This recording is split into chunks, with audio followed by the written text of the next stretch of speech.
আসসালামু আলাইকুম, কেমন আছেন সবাই? ডিবি থিমের লাইভ প্রজেক্টে আজকে মেবি পঞ্চম নম্বর পর্ব। আপনাদের সবাইকে স্বাগতম। তো যারা নতুন দেখছেন তাদেরকে রিকোয়েস্ট করব, বিগত 4টি ভিডিও পাবলিশ করা আছে এই সিরিজ টিউটোরিয়ালের ভিতরে, দয়া করে দেখে আসেন, তাহলে আজকের পর্বটা আপনার ক্ষেত্রে খুব ইজি মনে হবে। তো বন্ধুরা, দেখেন আমি গত পর্বে এই বাটনটি ডিজাইন সমাপ্ত করছিলাম। তো আজকে আমি আরেকটা বাটন করব, কারণ আমাকে পার্সোনাল এক ভাই ফোন করছিল যে ভাই আমি বুঝতে পারতেছি না, কাইন্ডলি ওই বাটনটা করে দেখান। তো এই জন্য আমি ওনার রিকোয়েস্টে ওই বাটনটাও করে দেখাবো, ঠিক আছে? তো তার আগে একটা কথা বলে নিই যে আমি এখানে একটু পরিবর্তন করেছি, সেটা হলো এই লোগো আর মেনু, অর্থাৎ এই লোগো, মেনু এবং বাটনের নিচে বেশ স্পেস ছিল, সেই স্পেসটা কমিয়ে ফেলছি। তো সেটা কিভাবে করছি, এই যে এখানে আসার পর আমি জাস্ট এই কলম থেকে এখান থেকে একটু ধরে ড্র্যাগ অ্যান্ড ড্রপ করে জাস্ট উপরে উঠাই দিয়েছি, এটাই। ঠিক আছে, এইটুকু আমি একটু পরিবর্তন করছি, আর বাদ বাকি সবগুলো ঠিক আছে। তো এখানে আরেকটু পরিবর্তন করা দেখাই, যেমন মেনুটা, এই ইয়েটা টোটাল, এই সরি, এই মেনুটার এবং বাটনটাকে একটু নিচে নিয়ে আসবো। তো সেটা করার জন্য আমি এডিট অপশনে ক্লিক করলাম, ডিজাইনে চলে গেলাম, তারপর সাইজিং, সাইজিংয়ে না সরি, স্পেস, স্পেসটা, হ্যাঁ এই স্পেসটাকে একটু নিচে নিয়ে আসি নি। তারপর এই বাটন, এখানে যদি এরকম কোনোভাবে টিপ লেগে চলে যায়, অর্থাৎ ক্লিক লেগে চলে যায়, তাহলে কি করবেন, কন্ট্রোল জেড দিবেন। জেড দেওয়ার পর দেখবেন আন্ডু হয়ে এটা ফিরে চলে আসবে, ঠিক আছে? যারা জানেন না তাদের ক্ষেত্রে বললাম, যারা জানেন তো তাদের, তারা তো ভালোই। ওকে, তারপর আমি এখানেও একই কাজ করলাম, একটু নিচে নিয়ে আসলাম, তো এটাকে একটু সরাই দেখি, হ্যাঁ ঠিক আছে, ফাইন। দেন সেভ। তারপর এখানে এসে আমি রিলোড দিলাম। তারপর হ্যাঁ, এবার আমি বিষয়টা ঠিক আছে। এবার আমি যে কাজটা করব, এখানে দেখেন একটা বর্ডার আছে, ঠিক আছে, সুন্দর একটা বর্ডার আছে। তো বর্ডারের কালারটা আমি পিক করি, করার চেষ্টা করি যে দেখি ধরতে পারি কিনা। সরি, এখানে এই যে এই এসে বর্ডারের কালার, মাউসের কার্সার রেখে কিবোর্ডের control alt C, colour pick up করে নিচ্ছি। এরপর আমি টোটাল, এই টোটাল নিচেরটাকে, অর্থাৎ টোটালটা নিচেই অপশনে বর্ডার দেব। তাহলে আমি টোটাল সেকশনটাকে সিলেক্ট করলাম, এডিট অপশনে ক্লিক করলাম, করার পর ডিজাইন অপশনে ক্লিক করলাম, করার পর এখানে এই যে বর্ডার নামে একটা অপশন পাবো। তো আমি এই যে এখানে মিন করছে যে চতুর্পাশে বর্ডার, তো আমাদের চতুর্পাশে লাগবে না, আমাদের শুধু বটমে অর্থাৎ নিচে সেকশনে। তো আমি নিচের এই অপশনটাতে সিলেক্ট করলাম, করার পর এই যে বর্ডার কালার, তো আমি বর্ডার কালার আমি যেটা পিক আপ করে আনছি পিক্সির মাধ্যমে, সেটা এখানে পেস্ট করে দিলাম। তারপর এবার এখানে আমি সাইজ বলে দিতে হবে যে আমি বর্ডার সাইজটা কেমন দেব, এই যে। তো আমি এখানে 4 পিক্সেল বেশি, আমি 3 দিয়ে দিলাম। 3 দিয়ে দেওয়ার পর সেভ করলাম। সেভ করার পর আমরা এখানে ডিজাইন এসে আরেকটা রিলোড দিলাম। তারপর দেখেন এখানে আমাদের বর্ডারটাও সুন্দরভাবে চলে আসছে।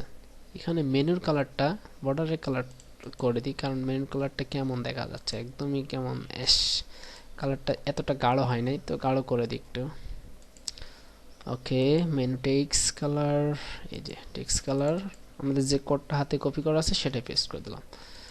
তারপর এখানে সেভ চেঞ্জ, এই যে। ওকে ফাইন, দেন সেভ। তারপর আমরা একটু দেখে আসি যে হয়েছে কিনা। দেখেন মেনু কালারটা আমাদের হয়ে গেছে, ঠিক আছে। ওকে ফাইন, তাহলে আমরা আবার চলে যাই আমাদের ড্যাশবোর্ডে।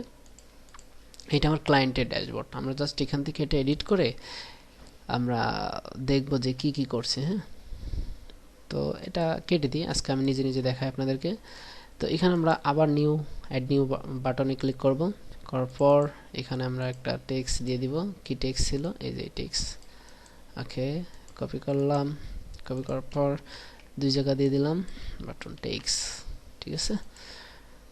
তারপর এখানে বাটনের এই যে টেক্সটের হাইট উইডথ বাড়াতে পারেন, ফন্ট সাইজ, সরি। তারপর বাটনের হাইট কেমন হবে, তো হাইট 50 এখানে রাখি, এবং উইথটা আমি আর একটু বাড়িয়ে দিই, কারণ যেহেতু এই বাটনটা লম্বা। ফুল টেক্সট এরিয়ার জন্য যতটুকু লাগবে আমরা ঠিক ততটুকুই করে দিই। হ্যাঁ,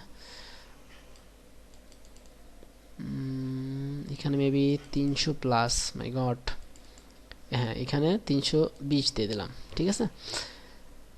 তারপর আমরা এখানে এই যে বাটন বর্ডার কালার, তো বর্ডার একটু পরে দিই, আমরা এখানে ব্যাকগ্রাউন্ড দিই।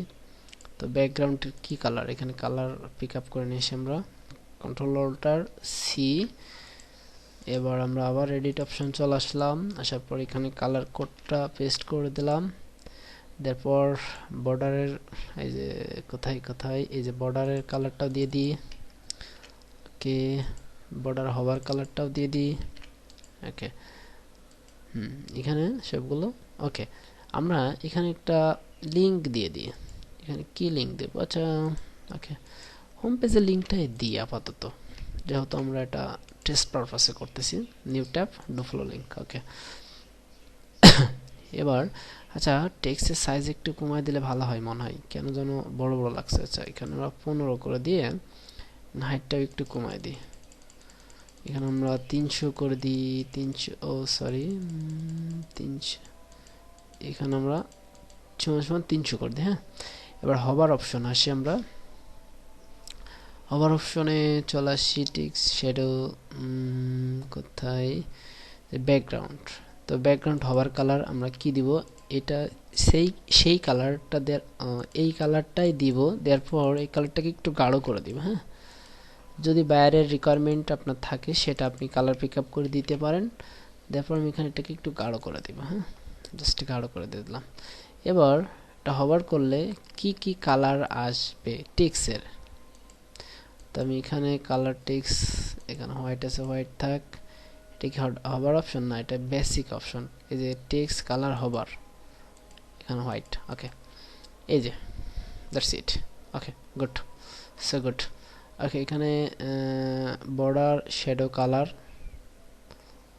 তো এখানে শ্যাডো কালার করে এটা দিয়ে দিই, ঝামেলা মিটে যাক, ব্ল্যাক যেন না দেখে, তো এটাই ওকে। এটা দেওয়ার পর ওকে ফাইন, তারপর আমি সেভ চেঞ্জে ক্লিক করব, ক্লিক করার পর আমাদের এখানে একটা শর্টকাট দিবে, একদম very simple, not difficult process I think, okay fine. So এখানে কপি করলাম, কপি করার পর আমরা এই আমাদের পেজে এসে আবার এডিট অপশনে ক্লিক করলাম, করার পর এই বাটনের শর্টকাটের পাশে আমরা কোডটা দিয়ে দিব। তো দেখেন আমাদের এটা চলে আসছে এডিট অপশনে, তো আমি এখানে ক্লিক করব, জাস্ট ক্লিক করার পর আমাদের এই শর্টকাটের পাশে দুইটা স্পেস নিলাম, এরপর এই কোডটুকু পেস্ট করে দিলাম, দেন এখানে সেভে ক্লিক করলাম, করার পর টোটালটার সেভ অপশনে ক্লিক করলাম। এটা করবেনই কিন্তু টোটাল সেভ অপশন অবশ্যই ক্লিক করবেন, দুইটা সেভ অপশন আসবে যখন এডিট করবেন, প্রথম কলামের সেভ অপশন অর্থাৎ যে মডিউলটা নিয়ে কাজ করলেন সেটার সেভ অপশন, এবং টোটাল পেজটার সেভ অপশন আসবে, এটা একটু মাথায় রাখবেন কিন্তু, না হলে কিন্তু সেভ হবে না। তো আমরা আমাদের সাইটটাকে ভিজিট করে দেখি যে এক্স্যাক্টলি কেমন দেখা যাচ্ছে। হ্যাঁ দেখেন আমাদের সাইটটা বাটন চলে যাচ্ছে। তো সাইডের দুইটা বাটনের মাঝে আমাদের আরেকটু স্পেস দেওয়াটা বেটার আই থিঙ্ক, ওকে। এখানে আমরা আরেকটু এডিট অপশনে ক্লিক করি, ক্লিক করার পর একটু দুইটা স্পেস দিয়ে দিলাম, তারপর আবার সেভ, দেন আবার সেভ অপশনে ক্লিক করলাম আমি।